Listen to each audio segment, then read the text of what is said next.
Shalom, nous nous retrouvons pour notre Midrasha sur la paracha de la semaine. Ce Shabbat, nous lirons Parashat Vayechi. Et la paracha nous raconte que Yaakov vit les 17 dernières années de sa vie en Égypte, qui ont été les plus belles années de sa vie. Car, Baruch Hashem, il retrouva Yosef et que tous ses enfants sont autour de lui. Et aussi, c'est que 17 est la valeur numérique du mot Tov, pour nous insinuer que Yaakov passa de belles années, de bonnes années. Alors Yaakov sent que ses jours sont comptés.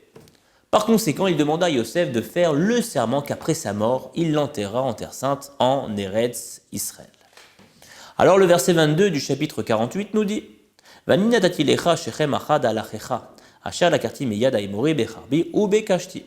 Et moi, je t'ai donné une part sur tes frères, shechem achad, que j'ai prise de la main du Hémori par mon épée et par mon arc. Autrement dit, en échange d'être enterré en Israël, Yaakov promet de donner à Yosef une part en plus dans l'héritage de la terre d'Israël. C'est-à-dire que Yosef héritera de la ville de Shrem, qui est allusionnée dans le Passouk, où est écrit Shechem Achad, une part en plus, mais aussi qui veut dire la ville de Shrem, en plus de ce qui lui est dû en tant qu'héritier. Et on voit que jusqu'à aujourd'hui, le tombeau de Yosef se trouve à cet endroit, à Shrem, qu'on appelle actuellement la ville de Naplouse. Alors, ce qui est étonnant dans ce verset, c'est que la Torah nous dévoile que Yaakov aurait pris les armes contre le peuple hémoréen. Et pourtant, nulle part dans les parachiotes précédentes est mentionné que Yaakov aurait fait la guerre. Alors, le Targum Onkelos, la traduction araméenne de la Torah, qui vient également nous expliquer le sens des versets, traduit Becharbi ou Bekashti, mon épée et mon arc, par Bitzloti ou Beba Oti, qui veut dire par ma prière et ma demande. C'est-à-dire que l'épée fait allusion à la prière et l'arc fait allusion à une demande, une requête, bien entendu adressée à Hachem. Par conséquent, par ces deux moyens, la bakasha, la demande, et la tefila, la prière, dirigée vers Hachem, Yaakov réussit à acquérir la ville de Shrem. Le Rav Avraham Aaron Avbedin de Constantine se demande d'où les sages ont prouvé dans le verset qu'il nécessitait de donner une autre compréhension que le sens simple. Pourquoi ne pas dire que Yaakov aurait réellement fait la guerre? Et le Rav nous répond que s'il fallait comprendre d'après le sens simple que Yaakov a fait la guerre, le verset aurait dû citer tout d'abord Bekashti, mon arc, puis Becharbi, mon épée. Et pourquoi? Car logiquement, dans une bataille, les soldats se font la guerre de loin par des flèches, puis se rapprochent au fur et à mesure pour terminer au corps à corps. Et ça, grâce à l'épée. Par conséquent, les sages ont compris que les instruments de guerre utilisés par Yaakov ne furent pas des outils gashmi matériels, mais rouhani spirituels. Et quelle est cette guerre spirituelle que Yaakov a entrepris, ainsi que chaque juif doit entreprendre? Vous l'avez compris, c'est la guerre contre son Yetzer Hara. Car celui-ci vient agresser l'homme dès l'instant où il sort du ventre de sa mère, nous dit le Talmud, traité Sanhedrin, page 91. Alors la première chose à faire est de prendre notre épée et de le repousser. Puis ensuite, quand il est repoussé, nous protéger en le gardant éloigné de nous. Et comment?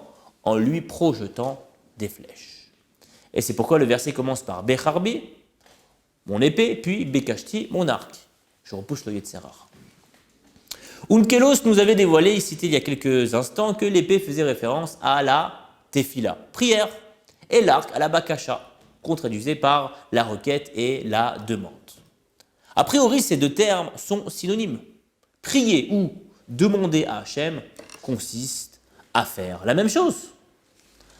Alors le Meshichi Chochma nous explique qu'en réalité, il existe deux types de prières. Le premier, c'est le nosar, le rituel. La prière qui se trouve dans le Sidour, le livre de prière, que nous récitons 3 fois par jour, et qui a été instauré et rédigé par les Anshe Knesset Agdola, les sages de la Grande Assemblée, qui vécurent à la période après destruction du Beth Amikdash et même à la période du deuxième Beth Amikdash. Le deuxième type, c'est la prière personnelle, qu'on appelle la bakasha, la requête, celle formulée et exprimée avec nos propres mots. Et aucune des deux est plus importante que l'autre. Chacune a un avantage que l'autre n'a pas. Commençons par la tefila, le rituel.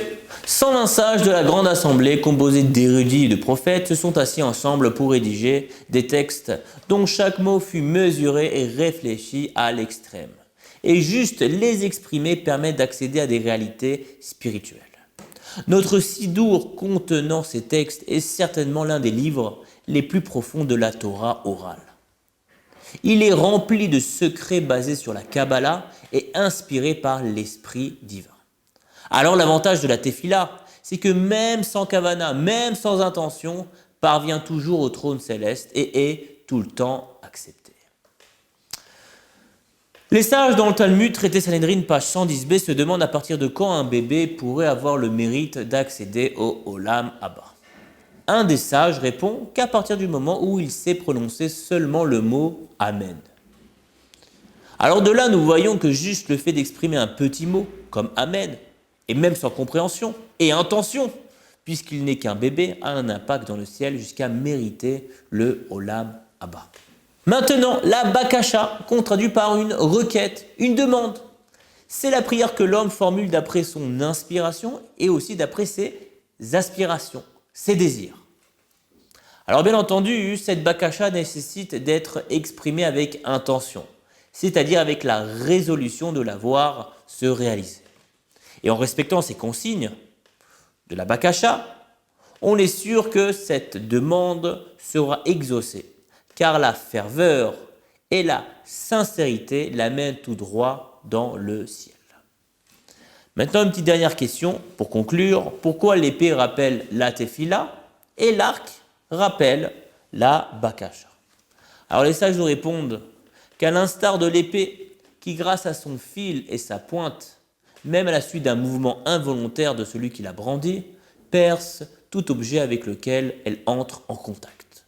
De même, la tefila est toujours efficace même si elle manque d'application et de conscience.